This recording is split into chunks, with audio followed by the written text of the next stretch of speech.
талаба илимди урматтоонун эрежеси анын сабагын алыш керек.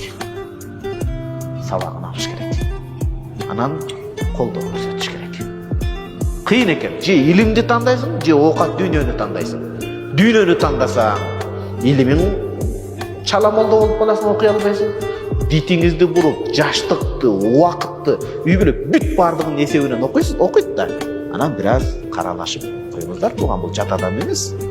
Шарият илгерки шириат исламдын шарттарында имам Бурсавийдин Мир'атул Джинан деген китебинде келет. Фи кулли масафати каср дейт. Азыр эми биздин алымдар 120 км деди да булар. 90 км, 120 км жалпы намаз, 4 рекеттик намаз, 2 рекет кылып кыскартып окула турган жерлерде, парз намаздарда бир алым, бир хафиз болсун дейт Куран жаттаган адам. Анан ошол жергиликтүү эл камсы кылып турсун.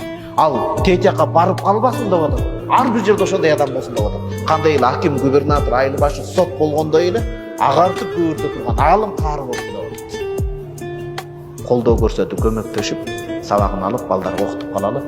Билесизби, мен кыска ушуну айтып атам. Мындан артык эреже, кызмат жок бир тууган. Башка кызмат жок, пайгамбарлардын мураскорлору. Эртең аркабыздан дуа кыла турган адамды кааласак, кадырлаш керек. Көп сөз бар, бирок ушул сөздөн башкасын чыгарып алышыңыз керексиз. Корголбаш керек. Корголбаш керек, илимдүү адам корголбаш керек.